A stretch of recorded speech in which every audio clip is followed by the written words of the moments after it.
시험을 참는 자는 복이 있나니 이는 시련을 견디어낸 자가 주께서 자기를 사랑하는 자들에게 약속하신 생명의 면류관을 얻을 것이기 때문이라. 사람이 시험을 받을 때에 내가 하나님께 시험을 받는다 하지 말지니 하나님은 악에게 시험을 받지도 아니하시고 친히 아무도 시험하지 아니하시느니라. 야고보서 1장 12절에서 13절 말씀. 아멘. 할렐루야. 오늘도 좋은 날입니다. 이용호 목사입니다. 오늘의 원포인트 묵상 본문은 야고보서 1장 12절에서 13절 말씀입니다. 시험을 참고 견디는 사람은 복됩니다. 견디다 라는 뜻의 헬라어는 인정받다 라는 의미도 있습니다. 시험은 우리의 외부뿐 아니라 내부에도 있습니다. 박해와 같은 외부의 시험에 대해 교훈한 야고보는 이제 성도 내부에서 오는 시험으로 시선을 돌립니다. 시험받는 성도는 그 원인을 하나님께 돌리지 않도록 주의해야 합니다. 여러 시험은 유혹을 의미합니다. 하나님은 결코 악의 유혹에 영향을 받지 않으시고 사람을 유혹하지도 않으십니다. 사람이 누리는 좋은 은사와 선물은 모두 하나님께로부터 내려온 것입니다. 그러므로 하나님이 사람을 시험과 제약에 빠뜨린다는 생각에 속지 말아야 합니다. 하나님은 변함없이 좋은 것을 주시지만 사람이 자기 욕심에 이끌려 유혹에 빠지는 것입니다. 욕심은 죄의 근원입니다. 그리고 그 끝은 사망입니다. 그러나 주님을 사랑하며 온갖 시험에서 승리한 성도는 생명의 면류관을 받을 것입니다. 따라서 오늘의 원포인트 메시지는 시험을 참는 자의 복입니다. 오늘의 삶의 적용 포인트는 오늘도 시험에 들지 않도록 깨어 기도하겠습니다 입니다. 하나님은 고난 속에서도 흔들리지 않고 견고하게 서 있는 사람의 믿음을 인정하십니다. 연약한 인간이 시험을 끝까지 통과하기란 쉽지 않습니다. 그러나 주님의 약속을 굳게 붙들고 쉬지 않고 기도하면 시험을 이기고 통과할 수 있습니다. 사랑이 믿음의 바탕이라면 인내는 믿음의 표현입니다.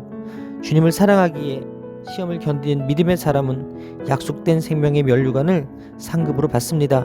어떤 시험에 있다 할지라도 하나님의 선하심을 굳게 믿으며 시험의 터널을 잘 통과하여 하나님의 축복을 발견하는 오늘 하루가 되시기를 주님의 이름으로 축복합니다. 기도하시겠습니다. 시험을 참는 자가 복이 있다고 말씀하시니 감사합니다. 저의 삶 가운데 다가오는 시험이 저를 죽이려는 것이 아닌 저를 살리려는 하나님의 선하신 뜻임을 기억하게 하여 주옵소서. 오늘도 시험에 들지 않도록 주님께 기도함으로 하나님이 주신 큰 복의 주인공이 되게 하여 주옵소서. 감사드리며 이 모든 말씀 살아계신 예수 그리스도의 이름으로 기도합니다. 아멘. 내 형제들아, 영광의 주 곧 우리 주 예수 그리스도에 대한 믿음을 너희가 가졌으니 사람을 차별하여 대하지 말라. 야고보서 2장 1절 말씀. 아멘. 할렐루야. 오늘도 좋은 날입니다. 이용호 목사입니다. 오늘의 원포인트 묵상 본문은 야고보서 2장 1절 말씀입니다. 사람의 마음과 생각은 눈에 보이는 것에 크게 영향을 받습니다. 이 세상은 성별, 외모, 인종, 학벌, 나이, 직업, 경제력, 정치 성향 등으로 사람을 구분지어 높이기도 하고 멸시하기도 합니다. 이처럼 사람 안에는 겉모습만 보고 판단하려는 악한 마음이 있습니다. 거기에 더하여 세상 풍조는 외모에 의한 차별을 부추깁니다. 세상은 수많은 잣대로 사람을 차별합니다. 입는 옷, 가진 물질 등 눈에 보이는 조건으로 강자와 약자를 구분합니다. 이런 영향 속에서 야고보 당시 교회 안에서도 심각한 차별이 있었습니다. 야고보는 공동체 안에서 일어나는 차별의 폐해를 길고 구체적으로 다루었습니다.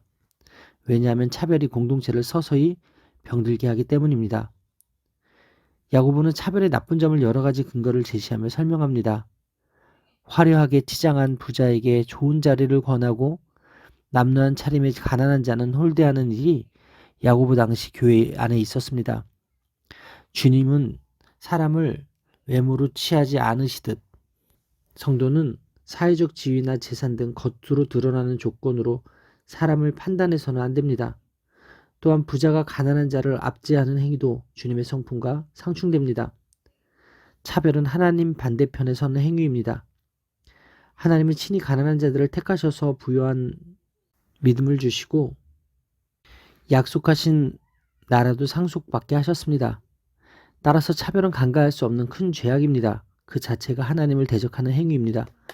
그러한 행위는 모든 사람을 공평하게 대하시며 외모가 아닌 중심을 살피시는 하나님의 성품과 반대되는 것입니다.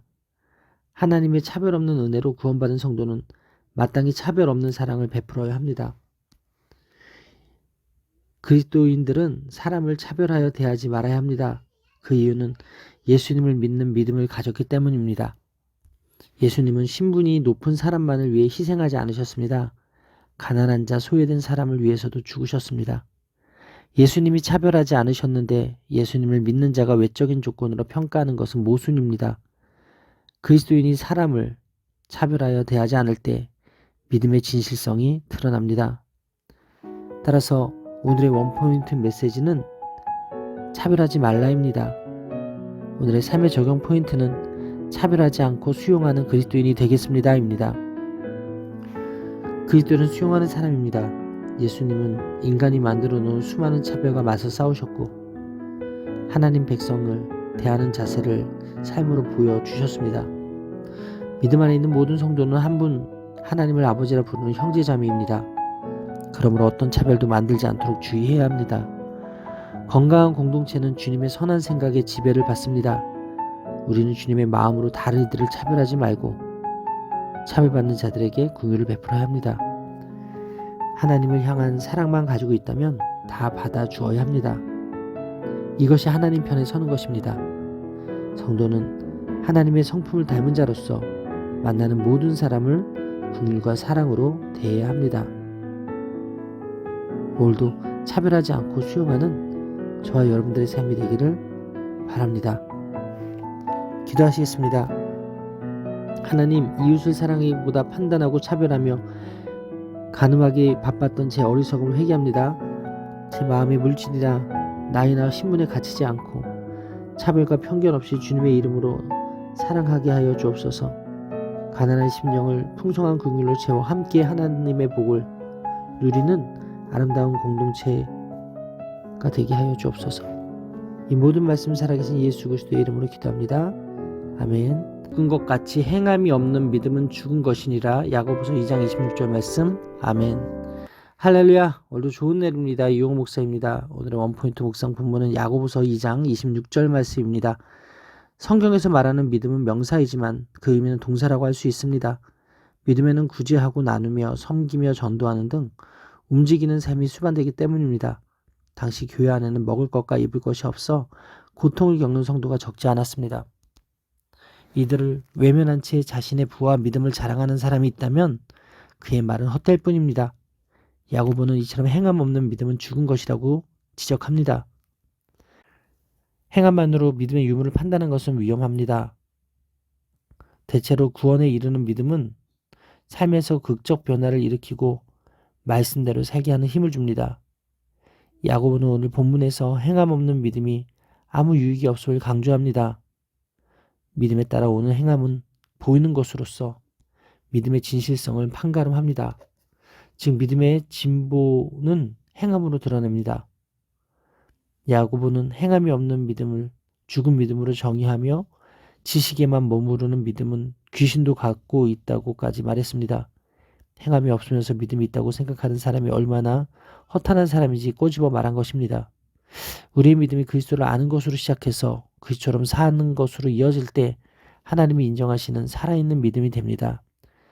참된 믿음은 선행과 구제로 표현되어야 합니다. 그럴 때 산 믿음이 됩니다. 우리가 하나님께 받은 복의 총량 가운데에는 이웃의 목도 포함되어 있습니다. 하나님은 선을 행함과 가진 것을 나누는 일을 예배로 받으십니다. 따라서 오늘의 원포인트 메시지는 행함이 있는 믿음입니다. 오늘의 삶의 적용 포인트는 저의 믿음을 삶과 행함으로 보이며 살겠습니다입니다.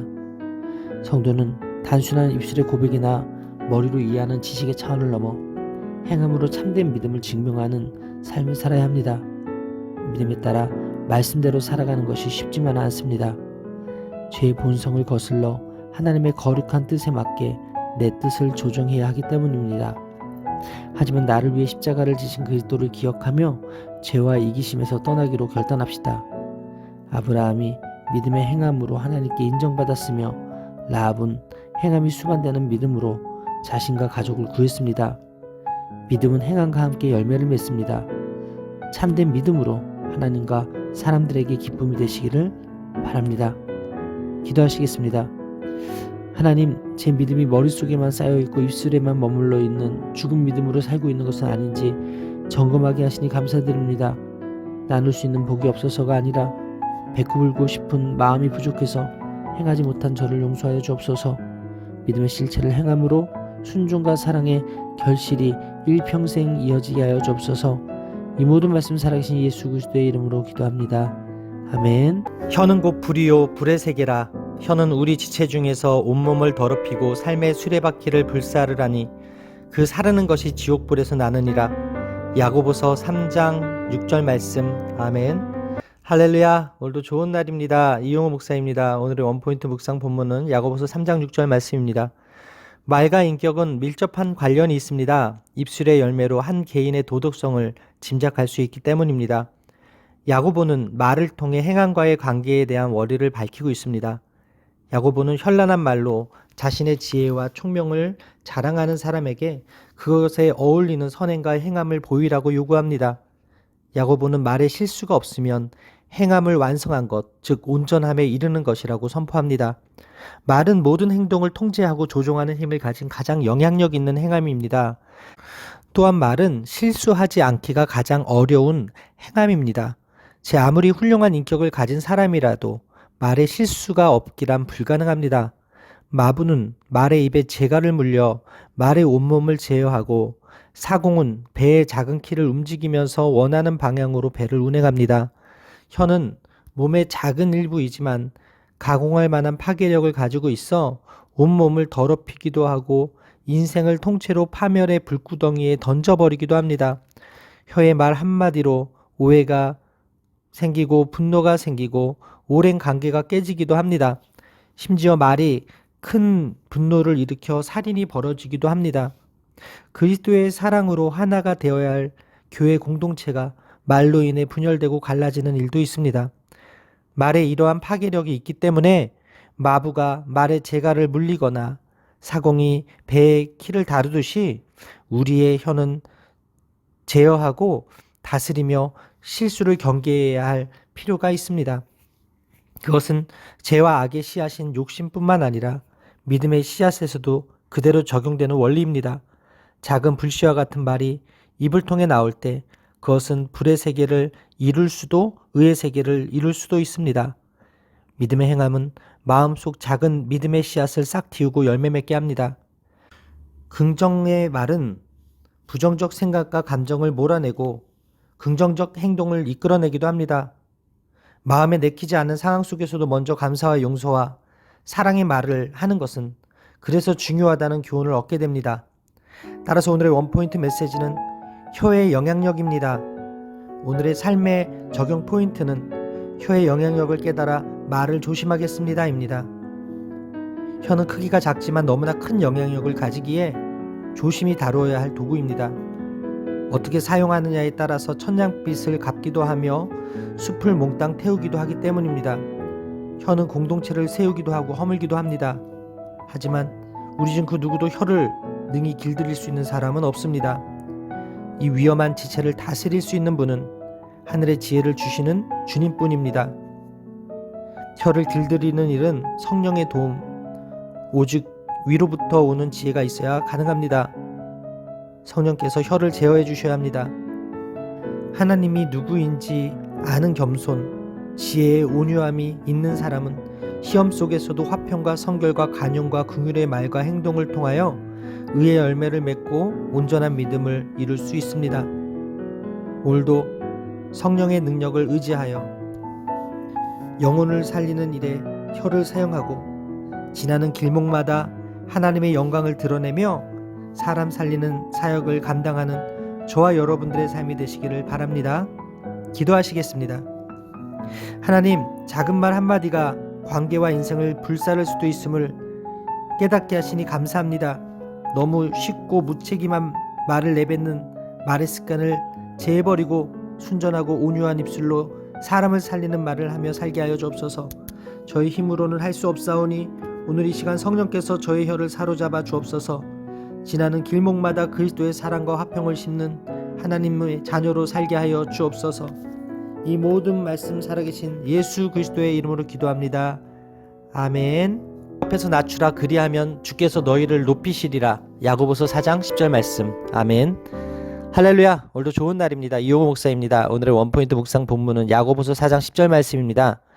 공동체의 갈등과 분쟁의 배후에는 인간의 욕심과 마귀의 역사가 있습니다. 야고보는 다툼을 해소할 수 있는 영적 원리를 제시합니다. 첫째, 겸손이 낮아지는 것입니다. 많은 다툼이 나만 옳다는 오만에서 발생합니다. 겸손한 마음으로 자신을 낮추고 타인을 세워주면 갈등은 해소됩니다. 둘째, 하나님께 복종하는 것입니다. 육신에 속한 자아를 하나님 말씀에 복종시킬 때 갈등의 요소는 사라집니다. 셋째, 마귀를 대적하는 것입니다. 모든 다툼의 영적 배후에는 마귀가 있습니다. 예수님의 이름과 보혈의 능력으로 마귀를 대적할 때 마귀는 물러갑니다. 넷째, 하나님을 가까이 하는 것입니다. 하나님과의 교제가 깊어지면 거룩함을 사모하게 되기에 갈등을 멀리하게 됩니다. 이것이 화해를 이끌어내는 귀한 사역입니다.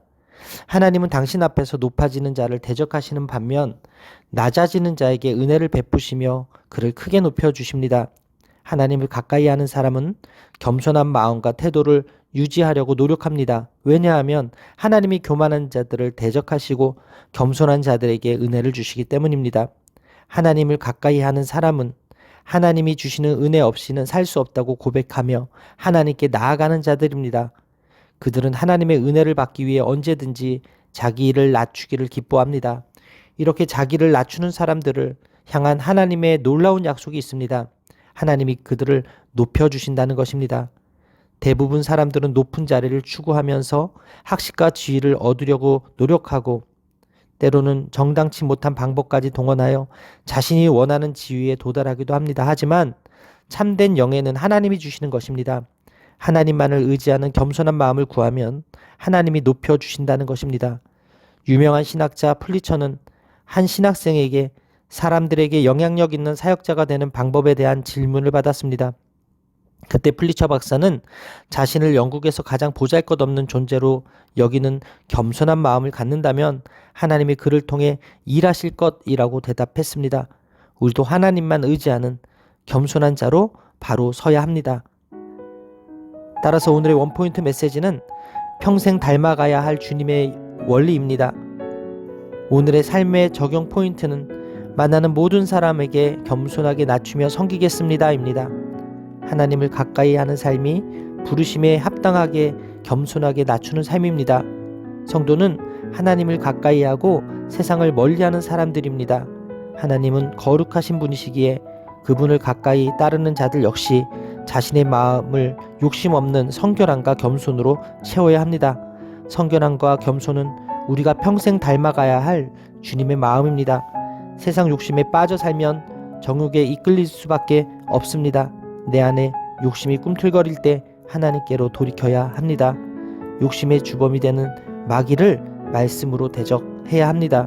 우리가 날마다 주님과 친밀한 교제 가운데 거하여 그분을 닮아간다면 하나님이 우리와 함께 하시고 우리와 동행해 주실 것입니다. 기도하시겠습니다. 하나님, 겸손하게 낮추며 거룩함을 지키기 원합니다. 평생 닮아가야 할 주님의 원리를 깨닫게 하시니 감사를 드립니다. 세상과 벗이되지 않도록 스스로 겸비하고 경계하고 돌이키기를 멈추지 않게 하여 주옵소서. 깨끗한 마음으로 말씀을 즐거이 순종함으로 마귀를 대적하며 겸손히 낮아짐으로 하나님께 더 가까이 가는 하루를 보내게 하여 주옵소서. 이 모든 말씀 살아계신 예수 그리스도의 이름으로 기도합니다. 아멘. 기도는 병든 자를 구원하리니 주께서 그를 일으키시리라. 혹시 죄를 범하였을지라도 사하심을 받으리라. 그러므로 너희 죄를 서로 고백하며 병이 낫기를 위하여 서로 기도하라. 의인의 간구는 역사하는 힘이 큼이니라. 야고보서 5장 15절에서 16절 말씀. 아멘. 할렐루야. 오늘 좋은 날입니다. 이용호 목사입니다. 오늘의 원포인트 묵상 본문은 야고보서 5장 15절로 16절 말씀입니다. 편지를 마무리하면서 야고보는 성도의 공동체 속에 있어야 할 서로를 위한 사랑과 용서와 섬김에 대하여 전합니다. 교회는 서로의 짐을 지는 공동체입니다. 야고보는 공동체 안에서 고난당한 형제에게 기도하라고 권면합니다. 고난당할 때는 낙심과 불안에 눌려 하나님을 의심하거나 원망하기 쉽기 때문입니다. 유혹과 박해가 있는 이 세상을 인내 속에서 살아가는 성도들의 삶의 모습은 기도와 찬송이라고 본문은 말합니다. 야고보는 신실한 기도의 사람이었습니다. 그는 앞서 성도가 환난과 고난 속에 마음을 굳건하게 하여 참고 인내한 것을 가르쳤습니다. 본문에서는 인고의 시간을 기도로 지낼 것을 권면합니다. 환난과 고난 중에 있을 때, 병들었을 때, 오직 하나님만 해결할 수 있는 상황을 만났을 때 주께 간절히 기도한다면 그 기도가 하나님의 마음을 움직일 수 있다고 가르칩니다. 특히 병이 들었을 경우 목회자들에게 가장 먼저 알리라고 합니다. 그렇게 그리스도의 몸된 공동체가 죄를 회개하며 간구할 때 역사는 크게 나타납니다. 기도의 능력은 특별한 사람에게만 주어지는 것이 아닙니다. 엘리야가 원래 보통 사람들보다 특별했던 것이 아니라 그의 기도가 그를 특별하게 만들었습니다. 하나님은 우리가 기도할 때 죄를 사하시는 은혜를 주십니다. 질병으로 고난당하는 자는 장로들에게 기도를 청해야 합니다. 청함을 받은 장로가 주님의 이름으로 기름을 바르고 믿음으로 기도하면 주님이 그를 일으켜 주실 것입니다.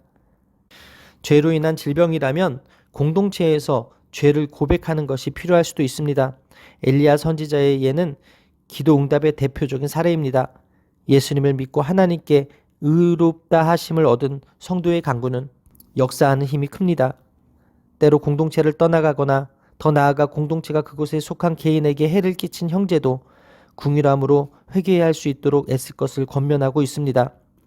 그러함으로 그 영혼이 사망에서 구원을 얻을 뿐만 아니라 공동체 속에서 온전히 용서받고 포용되는 것이 바로 이웃을 내 몸처럼 사랑하는 공동체의 모습이라고 야고보는 말하고 있습니다. 서로의 고난을 돌아보며 기도하는 공동체는 그리스도의 사랑으로 하나가 될 수 있습니다. 따라서 오늘의 원포인트 메시지는 믿음의 기도, 의인의 간구입니다. 오늘의 삶의 적용 포인트는 믿음의 기도자가 되어 응답받는 기도의 용사가 되겠습니다입니다. 모든 것을 보시고 무엇이 필요한지 아시는 아버지를 바라보는 사람은 도움을 구하며 기도하게 되고 어려움 속에서도 영원한 유업을 바라보고 즐거워하고 기뻐하는 사람은 찬송하게 됩니다. 의로운 성도의 간구는 큰 효력을 냅니다. 성도는 시급하고 중대한 문제를 놓고 하나님의 도우심을 구할 뿐만 아니라 고통당하는 자를 향한 긍휼의 마음을 구해야 합니다. 자신만을 위해 기도하지 않고 고통당하는 지체들을 돌아보며 기도해야 합니다. 하나님은 우리를 서로를 위한 중보자로 세우셔서 서로를 돌아보며 기도하게 하셨습니다. 우리 옆에 든든한 기도의 용사들이 버티고 있음에 감사하며 늘 서로를 살피며 기도하는 삶을 사시기를 축복합니다. 의인의 간구는 역사하는 힘이 큽니다. 기도하시겠습니다. 하나님, 고난과 기쁨으로 요동치는 인생이지만 제 삶은 한결같이 하나님께 향해 있으게 하시니 감사합니다. 무너지는 고통의 때에 기도의 무릎을 꿇게 하시고 날아오를 듯한 환희의 때에 찬송을 올리는 저의 삶이 되게 하여 주옵소서. 믿음의 기도와 진리의 말씀으로 영혼을 건강하게 세우며 믿음의 기도자가 되어 응답받는 저의 삶이 되게 하여 주옵소서. 이 모든 말씀 살아계신 예수 그리스도의 이름으로 기도합니다. 아멘. 할렐루야. 오늘도 최고의 복을 받았습니다.